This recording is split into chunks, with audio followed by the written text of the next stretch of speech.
भाजपचे राष्ट्रीय अध्यक्ष राष्ट्रनायक माननीय महादेवरावजी जानकर साहेब त्यांनी या सभेला संबोधित करावं. अक्कलकोटचे स्वामी यांना वंदन करून छत्रपती शिवाजीराजे विश्वरत्न डॉक्टर बाबासाहेब आंबेडकर, महात्मा ज्योतिबा फुले, राजमाता महाराणी अहिल्याबाई होळकर, बसवेश्वर, साध्या साधू संतांना, ज्ञानेश्वर, संत तुकाराम यांना वंदन करून फुले पीठावर विराजमान असलेले राज्याचे महासचिव ज्ञानेश्वर सलगर, पश्चिम महाराष्ट्राचे युवकांचे अध्यक्ष अजितदादा पाटील, या तालुक्याचे भावी आमदार, राष्ट्रीय समाज पक्ष पश्चिम महाराष्ट्राचे आद्य उपाध्यक्ष, तसंच दक्षिण सोलापूर मतदारसंघाचे भावी आमदार आमचे उमेश काळेजी, दत्ता माडकर, जिल्हा अध्यक्ष, तालुका अध्यक्ष, आमचे महिला आघाडी, पत्रकार बंधू आणि भगिनी बांधवांनो, आताच दादाचं तुम्ही भाषण ऐकलं.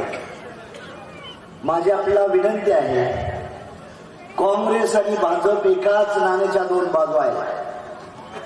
काँग्रेसला गाडण्यासाठी आम्ही भारतीय जनता पार्टीवर युती केली, पण भारतीय जनता पार्टी आम्हालाच गाडायला निघाली, म्हणून त्यांना गाडण्यासाठी आज महाराष्ट्रात 117 जागा उभा केल्या. भारतीय जनता पार्टी आमच्या खांद्यावर पाय ठेवला आणि वर गेली, आणि वर गेल्यानंतर आम्हाला लाथा मारायला लागले. म्हणून माझी तुम्हाला विनंती आहे, भाजपाच्या आमदाराचं डिपॉझिट केलं पाहिजे, त्यासाठी मी आज तुम्हाला सांगण्यासाठी आलेलो आहे. भाजपाला कोण खात नव्हतं.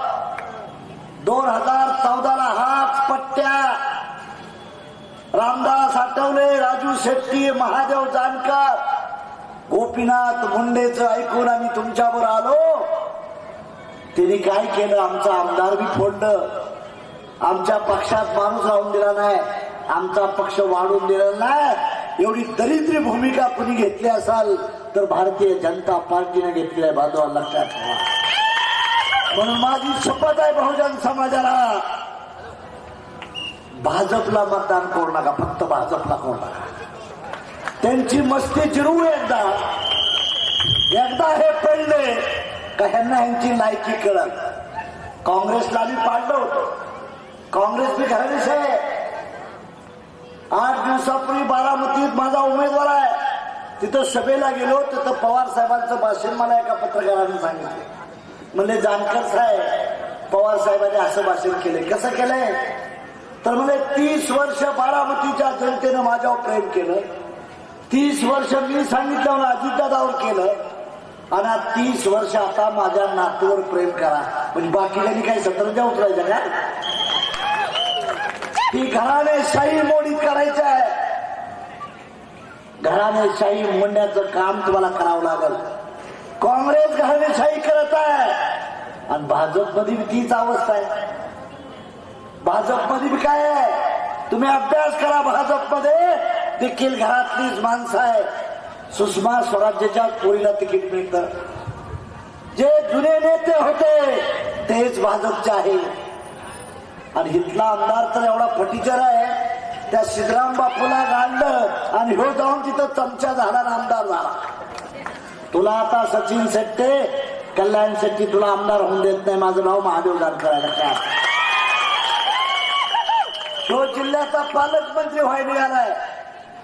मी सांगितलं, अरे एक सुनील बनगरनं आभार मोठे आमची नावं दिली जिल्हा नियोजनला, त्यानं बाजूला टाकले. पट्टाण शेट्टी, माझ्याशी लढू नको, माझ्याशी तू लढलाय. एक दिवस सोलापूरचा पालकमंत्री हा सुनील बनगरला करेल, लक्षात. चंद्रकांत दादा नावाला होता, फक्त आता पट्टण शेट्टी जिल्हा चालवत होता. कल्याण शेट्टी 35% कॉन्ट्रॅक्टरला पैसे घेतले गेले. 35%. धनगर समाजाला सांगू इच्छितो, सुनील दादा जळतोय म्हणून तुम्हाला किंमत आलेली आहे. आजपर्यंत कुणी तुम्हाला विचारत नव्हतं. माझी शपथ आहे धनगरांनो, पैसे सिद्धराम मेत्रेचं घ्या, पैसे कल्याण शेट्टीचं घ्या, पण मतदान देताना सुनील बाप्पाला द्या. अरे आम्ही लढतोय म्हणून तुमच्या दारात गाड्या यायला लागल्यात. आम्ही जर पक्षात काढला नसता तर तुम्हाला हे कुणी विचारलं नसता. त्यांचा हिशोब माझ्याजवळ आहे. मेत्रेचा अभिनय कल्याण शक्तीचा त्याची काळजी करू नका. म्हणून माझी तुम्हाला विनंती आहे, धमकीला उत्तर धमकीने दे. माझं नाव महादेव जानकर आहे. मी देशात फिरतोय. झारखंडला उमेदवार उभा आहेत माझे, उत्तर प्रदेशला उमेदवार उभा आहेत. आणि महादेव जानकर कुस्ती खेळतो तर हिंदी केसरीवर, महाराष्ट्र केसरीवर कधी खेळत नाही, लक्षात ठेवा. माझी बांधवांनो विनंती आहे मुसलमान समाजाला, मुस्लिम समाजाचे 5 कॅन्डिडेट मी दिले, दलित समाजाचे दिले, शिक्युलर म्हणून काँग्रेसला मतदान देता. मुसलमानांनो तुम्हाला कुणी आमदारकीला खासदारकीला तिकीट देत नाही, तर या महादेव जानकरनं तिकीट दिलंय. आणि पाथरीचा आमदार मी मुसलमान करतोय, त्याचाही चिन्ह शिफ्टीच आहे, शिफ्टीच आहे. बांधवांना 5 ब्राह्मणांना तिकीट दिलंय, ठाकूरांना दिलंय, मराठ्यांना दिलंय, बौद्धांना दिलंय, मातंगांना दिलंय, चर्मकारांना तिकीट दिलंय. फलटणचा आमदार माझा चर्मकार आहे, निवडून येतोय. त्याच्या सभेला मी तिकडे चाललोय. बांधवांना आम्ही जवळजवळ 27 जातीला तिकीट दिले, सर्व समाजाला तिकीट दिले. माझी तुम्हाला विनंती आहे, दलित आणि मुस्लिमांनी काँग्रेस जिवंत ठेवली आणि ओबीसीनी भाजप जिवंत ठेवली. अथवा तिघाला काहीच मिळालं नाही. आज भाजपातला ओबीसी 99% बाहेर काढण्याचं काम महादेव जानकर करतोय. तुम्ही काळजी करू नका. फक्त मुसलमानांना दलिताला माझी विनंती आहे, तुम्ही काँग्रेसला सहारा देऊ नका. त्यांना डिपॉझिट जप्त करतो काँग्रेसचं बी आणि भारतीय जनता पार्टीचं सुद्धा. अरे तुमचं मतदान एवढं जास्त आहे. मुस्लिम समाज 13%, ओबीसी समाज 52%, दलित समाज 11%. या तिघाची बेरीज केली तर किती झाली? उमेश पाटील, उमेश काळे 90%. 90% तुमची मतं असून तुमचा आमदार नाही, खासदार नाही, कलेक्टर नाही, कोण विचारत नाही. तुम्ही नुसतं भीक मागताय. I am not demander, we are a commander आहे बांधवांनो. आणि कमांडरच्या भूमिकेत आहे. म्हणून माझी तुम्हाला विनंती आहे, लोकसभेला आणि विधानसभेला आपलं मत विकू नका. त्यांना माहित आहे आम्ही मत विकत घेऊ. त्यांना घमेंड नाही पैशाची, भ्रष्टाचारातून मिळवलेली. म्हणून माझी तुम्हाला विनंती आहे, अक्कलकोटला लोक, हा सुनील बनगर पक्ष काढण्यापासून माझ्यावर आहे. सुनील दादा, तुझ्या तालुक्यानं काय केलं ते मला माहित नाही, पण माझं सरकार आल्यानंतर तुला शपथविधी पट्ट्या महादेव जानकरच देणार आहे. तो काय घेणार, जिंकला तरी करणार आहे आणि पडला तरी तुला संसदेत घेण्याचं काम माझं आहे. तो काय घेणार. अरे स्वतःचा पैसा घालून, स्वतःचा कष्ट घालून, एवढं तो कष्ट करून जर तुम्ही त्याला साथ देत नसाल, मागच्या वेळेला माझीच चूक झाली. दादा म्हणलं जाऊ दे, आपली युक्ती आहे. त्या कल्याण शक्तीचा प्रचार प्रमुख माझा सुनील दादा पटगर होता, म्हणून तो निवडून आला. तो कसा निवडून येतोय? देवाच्या साक्षीने मी सांगतो, तुला नाही पाडल्याशिवाय महादेव जानकर देखील शांत राहणार नाही. म्हणून माझी तुम्हाला विनंती आहे, भाजपवाल्याचं काँग्रेसवाल्याचं पैसे घ्यायचं आणि शिफ्टी आपली लक्षात ठेवायची. शिफ्टी आपली लक्षात ठेवायची. तुम्ही काळजी करू नका. धमकी बिमकीला भ्यायचं नसतं. बिलकुल यांची धमकी नाही. फार बेदरे, फार घाबरट आहेत. वाघ पट्ट्या देशात फिरतोय. ईडी सीडी काय लागू शकत नाही महादेव जानकर. पुन्हा दाबायची गरज नाही. यांचा बाप महादेव जानकर आहे. तुम्ही काळजी करू नका. भाजप फार मोठं नाही. भाजपला चिरडून टाकू आपण, चिरडून. काळजी करू नका. भाजपनं काय केलं? त्या राष्ट्रवादी 2 शकलं केली. ज्या शिवसेनेच्या जीवावर आले त्या शिवसेनेचा पक्ष चोरला, सिंबॉल चोरला. अरे त्यांचं जाऊ द्या, पण मी तुमच्यावर भावाप्रमाणे होतो. माझं बी आमदार तुम्ही चोरलं आणि काही जागा दिली नाही. पण भाजप हाच खरा जातीवादी आहे. भाजप आणि काँग्रेस एकच आहे. भाजपचे माणसं काँग्रेसमध्ये जातात आणि काँग्रेसची माणसं भाजपमध्ये येतात. विखे पाटील काँग्रेसमध्ये होते ना, आता कुठल्या पक्षात आहे? मुस्लिम बांधवांनो, भारतीय जनता पार्टीत आहे. तुम्ही आहे ना दलितांनो, तुम्ही तिथंच आहे ना. शाहू फुले आंबेडकर शिक्युलर म्हणलं का दलित आमचा खुश. पण काँग्रेस आणि भाजपाला फक्त मतदान 5 वर्ष देऊ नका. त्यांना रोडनं फिरायला, रोडनं फिरायला. पण माझी तुम्हाला पुन्हा विनंती आहे, महाराष्ट्रात 117 जागा उभा केल्या येतात. त्यात मुसलमानाची पोरं विजय होतात, दलिताची पोरं विजय करतोय. एवढंच नाही, मराठीची पोरं विरोध करतोय. माझे आमदार जर दोन्ही सरकार येतील अशी गॅरंटी नाही. मीडियाने खरीद घेतलाय अंदानी अंबानीनं.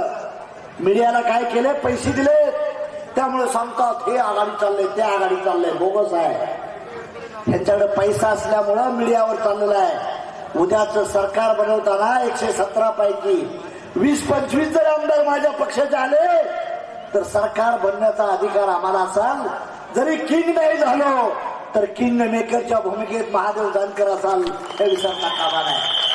आणि त्यातून जर तुम्ही मला अक्कलकोटची सीट पाठवली महाराजांच्या साक्षीनं तर दुधात साखर पडली.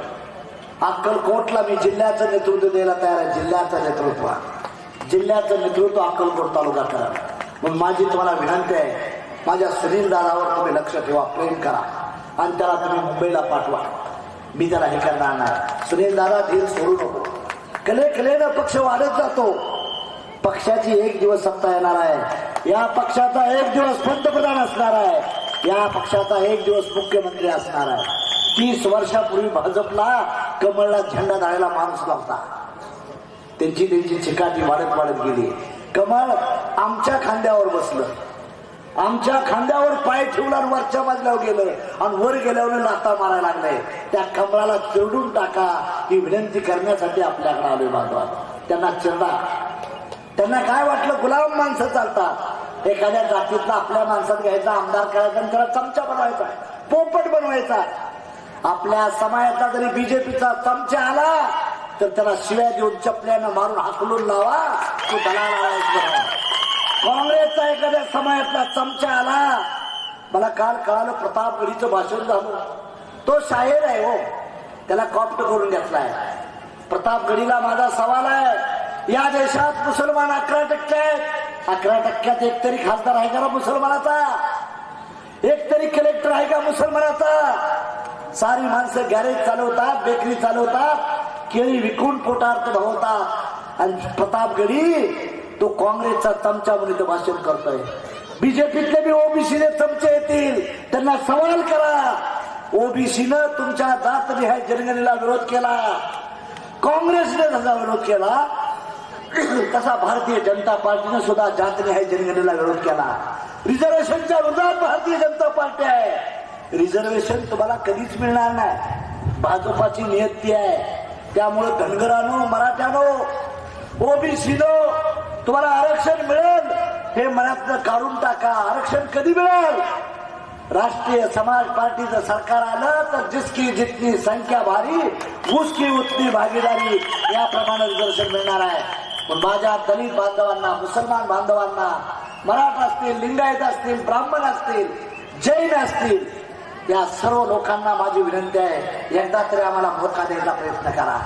आम्ही मोका दिल्यानंतर तुम्हाला झोक्यात ठेवल्याशिवाय राहणार नाही. इरिगेशनचा प्रश्न असेल, MIDCचा प्रश्न असेल, माझा आमदार टक्केवारी खाणार नाही. मी 10 वर्ष आमदार होतो, कुणाच्या अर्ध्या टक्क्यात दिंडा नाही महादेवगड. मी मंत्री होतो 3 वर्ष, कुणाच्या 5 पैशात दिंडा नाही. जनतेची खरी सेवा केली.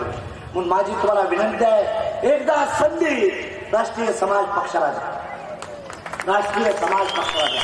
ही कळकळीची विनंती करण्यासाठी आलोय. आणि आपण सुनील दादाच्या सिद्धीला मतदान देताल. तसंच दक्षिण सोलापूरला प्रेशर कुकर आहे, तिथंही प्रेशर कुकर, तिथलाही पालकमंत्री पडला पाहिजे. सुभाष देशमुख असेल किंवा मला वाटतंय तिथं कोणतरी काळाजी उभा आहेत, काळाजी हे पडले पाहिजे.